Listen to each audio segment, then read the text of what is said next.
विषयाचं नाव आहे आयुष्य असंच संपून जाईल. चल लवकर, पुरे झाले तुझे नखरे. कोण बघतंय तुला? आटप लवकर, वेळ नाही मला, कामं पडलीत खूप. तू एक रिकामी, निरुद्योगी. माझं तसं नाही.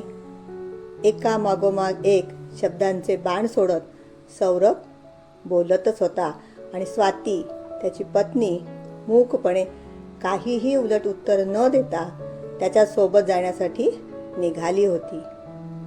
लवकरच येणाऱ्या दिवाळीच्या तयारीसाठी लागणारे सामान तिला आणायचे होते. दिवाळ सणासाठी नणंद आणि तिच्या सासरची मंडळी येणार होती. त्यांचा मानपान, देणं घेणं सारं व्यवस्थित होणं भाग होतं. सायली सौरभची सख्खी बहीण असली तरी तिला खुश ठेवायची जबाबदारी एक सून म्हणून स्वातीची होती. मतभेद, वादविवाद, नाराजी, एकमेकांची उणीधुणी काढायचे प्रसंग वरचे वर येत होते. स्वातीला वाटले अशी सतत चिडचिड चालू राहिली तर पुढे कसं होणार? एक दिवस आयुष्य असंच संपून जाईल. स्वतःची चूक कळेल, लक्षात येईल त्यावेळी खूप उशीर झालेला असेल. कदाचित वेळ निघून गेलेली असेल. नंतर पश्चाताप करून काय उपयोग? प्रत्येक व्यक्तीचं आयुष्य वेगळं, काम, धाम, जबाबदाऱ्या, कर्तव्य यांनी भरलेलं. सर्वांसाठी लागणारा वेळही तितकाच मर्यादित. त्यात सामाजिक जबाबदाऱ्या, शेजार पाजार, सणवार यामुळे ओढाताण होत राहते. त्यातून उगीच ओढवून घेतलेल्या नसत्या उठाठेवी. कळतं पण वळत नाही अशीच काहीशी अवस्था. मग होणारच ना चिडचिड. दुसऱ्याला दोष देण्यापेक्षा मी 100% बरोबर आहे का असा प्रश्न स्वतःला विचारला, त्यावर विचार केला तर होणारी चिडचिड नक्की कमी होईल. शिवाय समोरच्याची नाराजी कमी करता येईल. नोकरी न करणारी स्त्री, पत्नी, आई, बहीण किंवा कुणीही असो ती निरुद्योगी आहे म्हणणं किती चुकीचं आहे.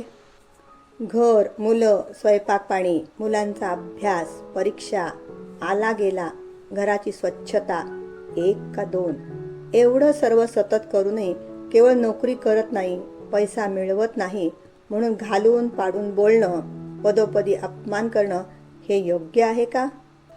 संसार दोघांचा, गरज दोघांनाही आहे एकमेकांची. कधीतरी एक प्रेमाचा शब्द, मायेचा स्पर्श, आपुलकी व्यक्त व्हायला नको का? छोट्या मुलांचं पहा, आई वडील त्यांचं विश्व असते. लहान सहान गोष्टीत त्यांचा आनंद सामावलेला असतो. आपण केलेल्या गोष्टीकडे आईबाबांनी पाहावे, शाबासकी द्यावी अशी अपेक्षा असते. केवळ कौतुकाचे 2 शब्द ऐकून प्रेमाने घेतलेला पापाही त्या बाळाला पुरेसा असतो. मूल जसे मोठे होत जाते तसे दोघांच्याही एकमेकांकडून अपेक्षा बदलत जातात. छान मार्क मिळवले, स्पर्धा परीक्षेत 1, 2 नंबर मिळवला तर आईवडिलांनी अभिनंदन करावे ही अपेक्षा तर असतेच, पण मायेने पाठीवर हात फिरवत शाबासकी द्यावी ही अपेक्षाही असते.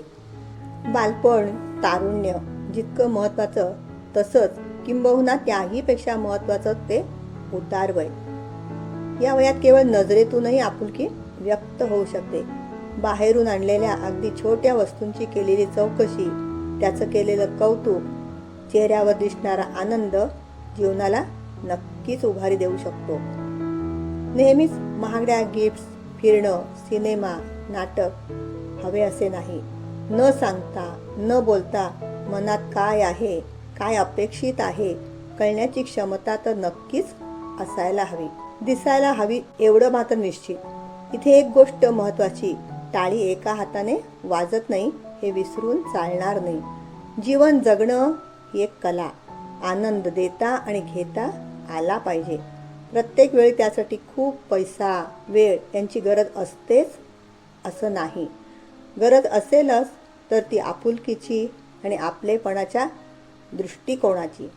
एकदा निघून गेलेली वेळ पुन्हा परतून येणार नाही आणि मनातलं सारं मनातच गोठून जाईल. आयुष्य मोलाचं आहे म्हणून मस्त जगा. धन्यवाद.